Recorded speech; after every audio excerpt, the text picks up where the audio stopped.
Bong Joon-ho, c'est quelqu'un qui est, c'est vraiment un geek quand même, hein, Bong Joon-ho, quoi. Donc, il est passionné par plein de trucs, par la BD, par la science-fiction, le polar, et il était passionné quand il était ado par le monstre du Loch Ness. Voilà.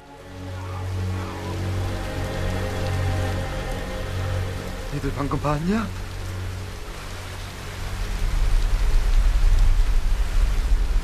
밑에 말이야.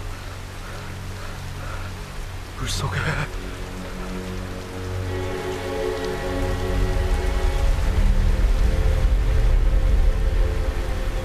커다랗고 시커먼 걸 물속에.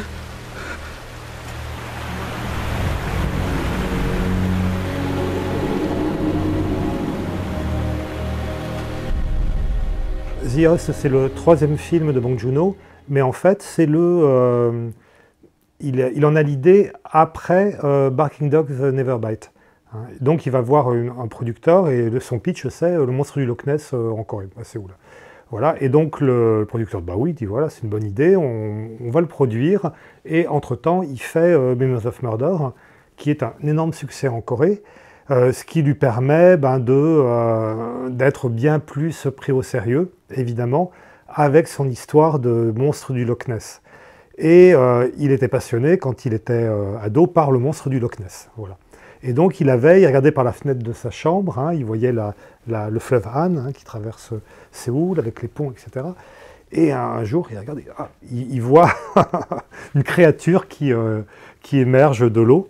Enfin, c'est la nuit quand même, et ça le marque. Et puis, voilà, c'est ça, c'est cette idée-là qui va le travailler hein, tout au long pendant des années et des années. C'est ce qui lui a fait, il a fait se passionner pour le monstre du Loch Ness. Mais ça va devenir quelque chose de complètement différent, même si on retrouve un petit peu la trace quand même de Nessie sur des premières affiches, où il y avait une sorte de créature qu'on imaginait être un long cou qui sortait de l'eau, mais qui en fait était une tentacule. Mais ça, on ne le savait pas. Mais il y avait quand même, donc il a gardé malgré tout un peu sa première idée, quoi.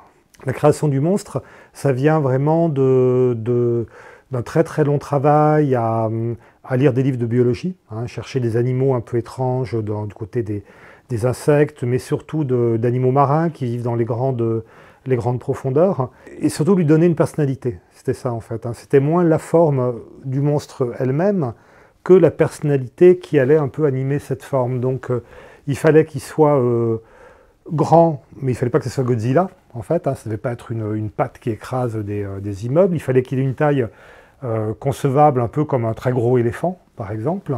Il fallait qu'il soit amphibie, qu'il aille à la fois dans l'eau et sur Terre. Dans l'eau, il est très fluide, hein, etc. Mais sur Terre, ça se passe un peu moins bien parce qu'il est un peu patapouf quand même. On sent qu'il a quand même une maladresse, mais il a quand même une force motrice qui lui permet d'aller un peu vite et puis comme un éléphant de tout écraser sur son passage. Et puis après, se sont agrégées d'autres choses comme cette gueule en corolle, par exemple, hein, qui fait un effet assez magnifique, moi, qui me rappelle un peu les créatures du manga Parasite, par exemple, hein, qui ont aussi une tête qui s'ouvre comme une fleur. Il fallait aussi qu'il soit, comme le tueur de Memories of Murder, en fait, qu'il soit le fruit de son milieu et de son époque. Hein. Et cette époque, c'est le moment où la Corée est dans une sorte d'hypercapitalisme, où il se rêve un peu comme une sorte de Californie asiatique, hein, la Californie même des années 80, donc tout le monde se déplace en 4x4, il y a 2 4x4 par famille, c'est l'époque donc du Gangnam Style, hein, aussi d'une certaine façon, avec des sortes de yuppies coréens habillés en costume de marque, enfin voilà, une époque extrêmement superficielle où tout est dévolu à l'apparence et l'argent. Et donc le monstre, il devient l'incarnation d'une sorte de sous-prolétariat, quoi. Il vit dans les égouts, quoi. Et il va entrer en relation avec cette famille, donc il va enlever la plus jeune fille, qui est une famille vraiment lumpen, quoi, un lumpen prolétariat, qui vit comme ça au bord du fleuve, avec leurs petites buvettes, où ils vendent des pâtes de poulpe. Voilà, donc ce monstre, enfin voilà, il synthétise un peu tout ça.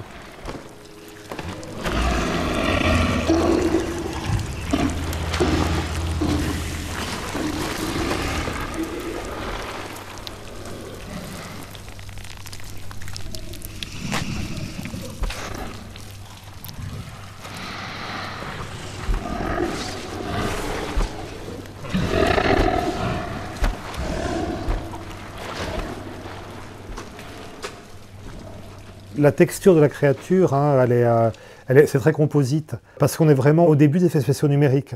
Enfin, aux États-Unis, il y a déjà eu Le Seigneur des Anneaux, il y a déjà eu évidemment des blockbusters. C'est quelque chose qui est en train de s'implanter, mais en Corée, ça n'existe pas, en fait. Hein. Et donc, il doit inventer quelque chose, il doit inventer la technique lui-même. Hein. Bong Joon-ho. Donc, c'est pour ça qu'il va aller s'adresser à des anciens d'ILM qui ont monté leur boîte, Orphanage, parce que, bon, c'est une moins grosse structure, et puis c'est des gens plus proches avec qui il peut parler. Mais malgré tout, ça va lui coûter cher. Ça va lui coûter cher. Donc, c'est pour ça qu'il va devoir quand même faire des choix. Il tient aussi à avoir des effets animatroniques, parce que l'animatronique est encore assez puissant à cette époque-là. Les Jurassic Park, beaucoup des dinosaures sont en animatronique, par exemple. Et donc, il y a des plans, le plan quand on retire la petite fille de la gueule, ça, évidemment, c'est de l'animatronique.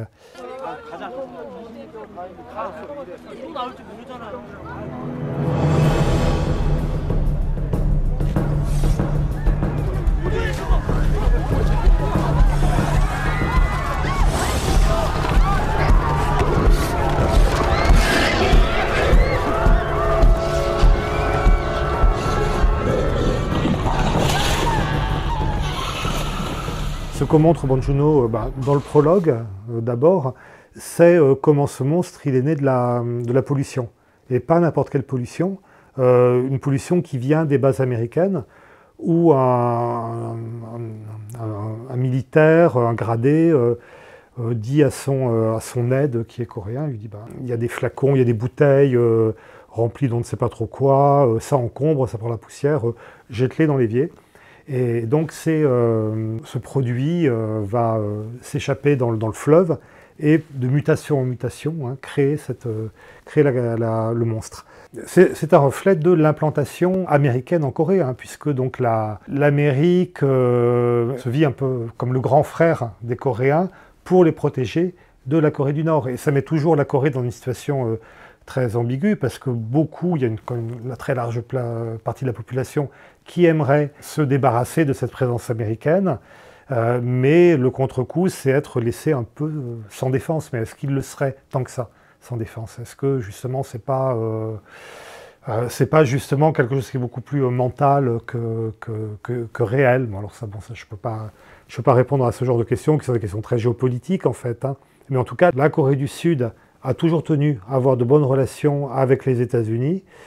Et les États-Unis ont besoin d'avoir des amis asiatiques, bien sûr, parce que la Chine n'est pas loin, et pour un tas de raisons, quoi. Et le monstre, à ce moment-là, devient vraiment ce qu'on pourrait dire l'idiot utile des Américains. Ils vont se servir du monstre pour commencer à dire, oui, il y a une épidémie. Voilà, le monstre est porteur d'une épidémie, une épidémie qui n'existe pas en fait, hein, qui est un pur mensonge, qui renvoie pour Bong Joon-ho, il y fait référence aux armes chimiques irakiennes hein, de l'époque, qui étaient aussi un mensonge. Et donc cette épidémie permet de mettre un peu de confiner la population, en tout cas autour du fleuve, ce qui permet de faire oublier évidemment que la pollution vient de la base américaine. En fait, ils ont un système Pasqua, hein, c'est ça. On crée une affaire à l'intérieur d'une affaire jusqu'à ce que plus personne n'y comprenne rien. 자, 아무튼 여러분들은 지금 이 순간 저의 통제에 따라서 빨랑빨랑 움직여 주시는 게 여러분들한테 이득이다 이 말이야. 자, 그리고 지금 바깥에는 수송 버스가 와 있습니다. 자, 그래. 자, 수송버스를 향해서 일사불란하게 움직여 주십시오. 자, 애기들 조심하고. 참, 혹시 괴 생물체 직접 만지거나 접촉하신 분 계십니까? 저기 만진 건 아니고요. 그놈 피가 얼굴에 팍 이렇게 몇 방울 튀었는데. 움직이지 마. 그거 꼼짝하지 말라. 저거 잡아. 저거 잡아. 대화를 진짜 진짜. 당신은 아무것도 안 됐어.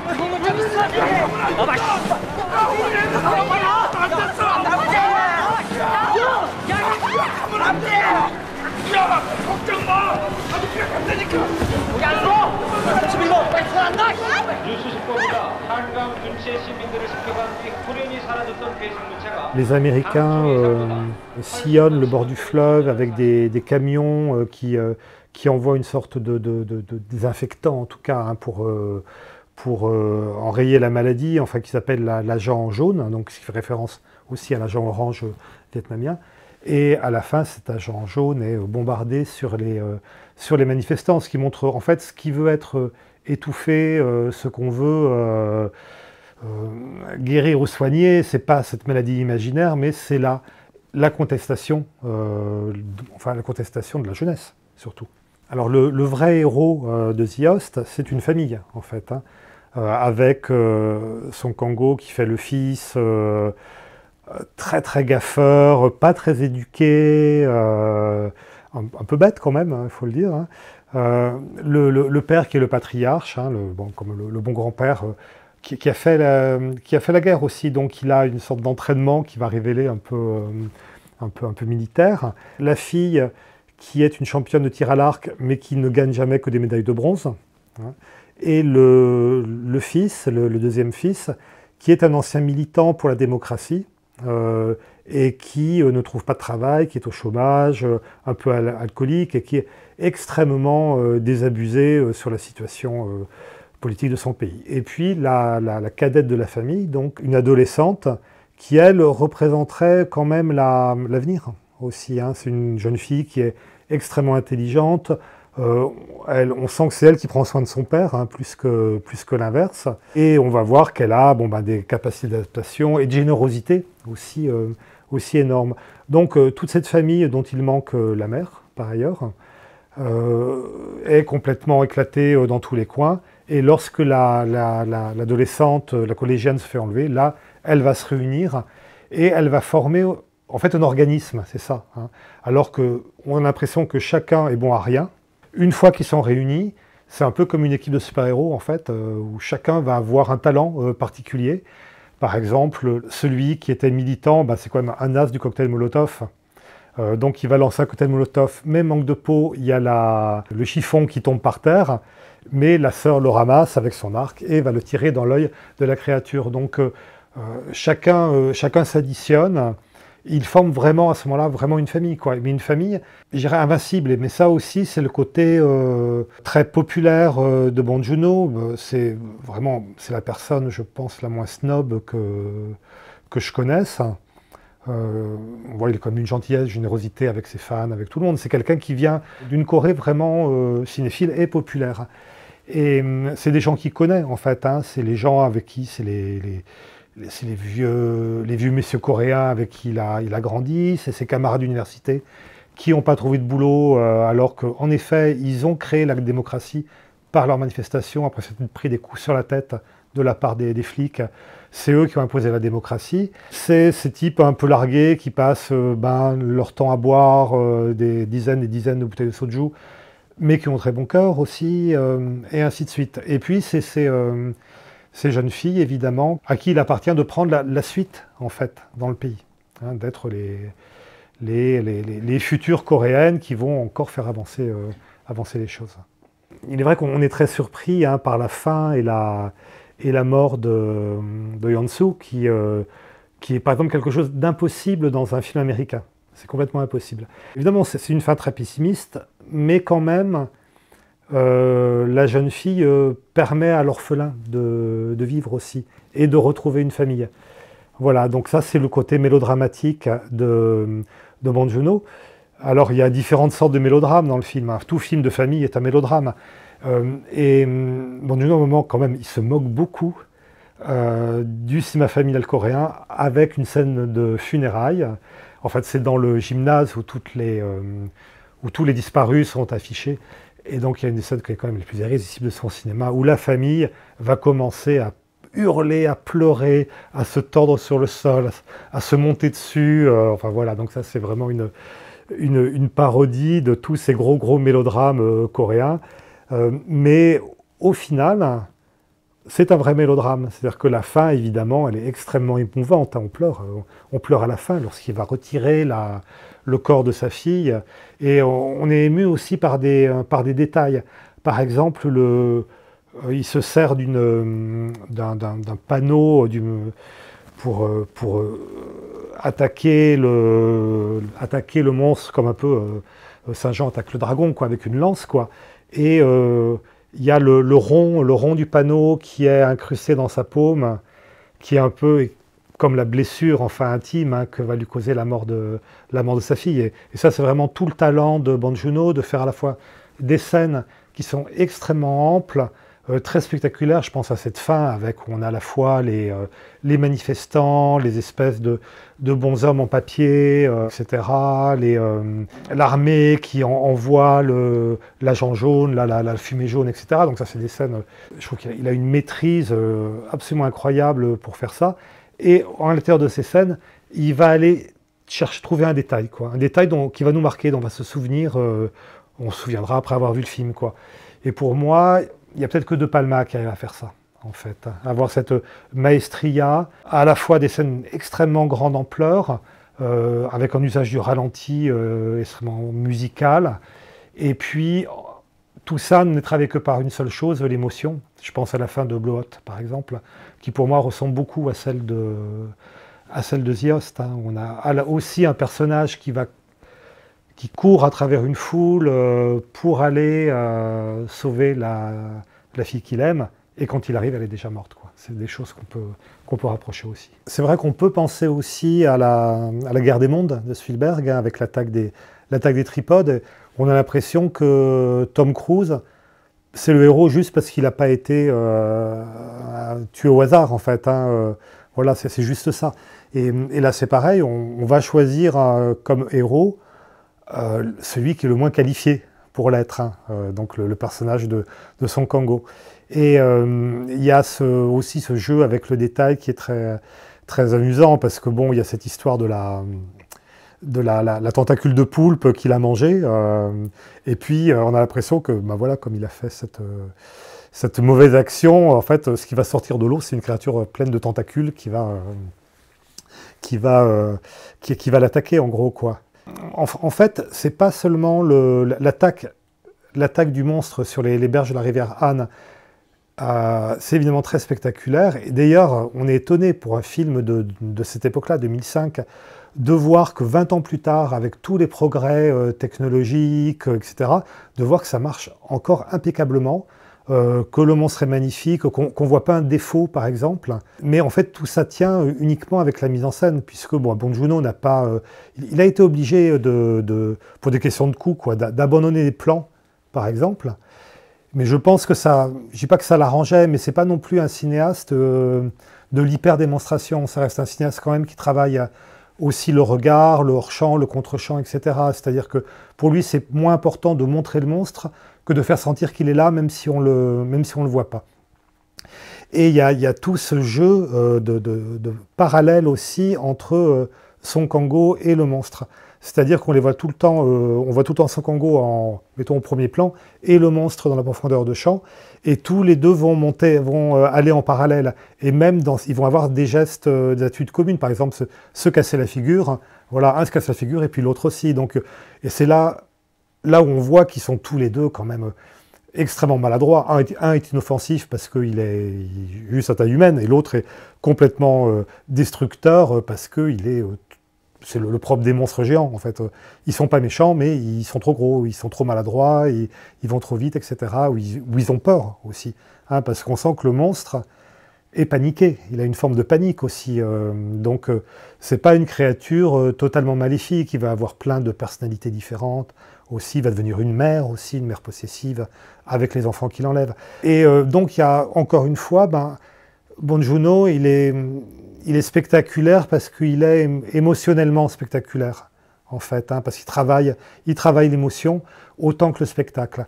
Et la plus belle scène, c'est cette scène où Song Kang-ho croit attraper la main de sa fille, et il a pris la main d'une autre adolescente. Alors, une de ses nombreuses gaffes, un peu à la Pierre Richard, mais là, ça va avoir des conséquences dramatiques.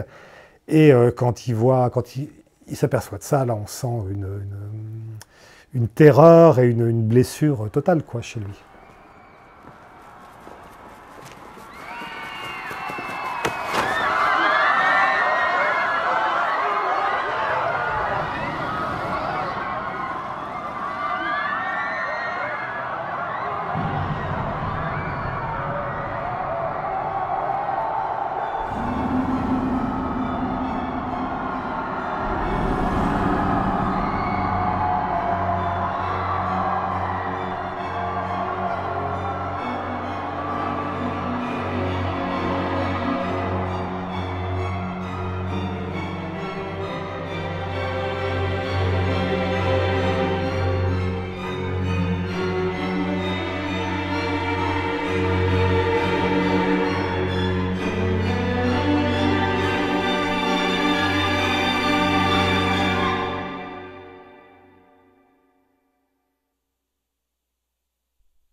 Alors le film en France ne marche pas tellement. Ce qui marche à l'époque, c'est Les Bronzés 3, hein, c'est pas The Host. En revanche, en Corée, c'est le plus grand succès de tous les temps. Il y a un Coréen sur 3 qui a vu The Host. Donc c'est très important. Le statut de Bong Joon-ho change complètement. C'est pour ça qu'ensuite, il va faire Mother, qui est un film magnifique, où justement, il a besoin de se prouver qu'il est un cinéaste aussi intime, qui est capable de faire des films à petit budget, etc. C'est quelqu'un qui veut toujours briser voilà, de ne pas être dans un système où il serait forcément le cinéaste de blockbuster, le cinéaste à effets spéciaux, parce que c'est pas lui, en réalité. Lui, c'est vraiment un cinéaste intime, intimiste, qui travaille les personnages, qui travaille les situations, etc. Mais en revanche, ensuite, il fera pour Netflix Okja, qui est la version gentille, extrêmement réussie de The Host aussi. On trouve aussi une petite fille, on trouve un vieux aussi gentil, on trouve une créature qui est également très maladroite, mais qui cette fois est un hippopotame très sympathique, qu'il faut sauver. En fait, c'est l'inverse. Hein. C'est pas une petite fille prisonnière d'un monstre qu'il faut aller sauver, c'est un monstre qui est aux mains d'une multinationale,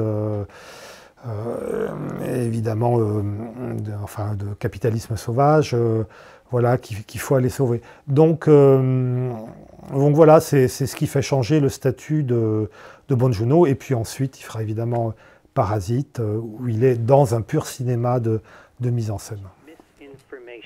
잘못된 정보에 의한 것으로 밝혀졌습니다. 하지만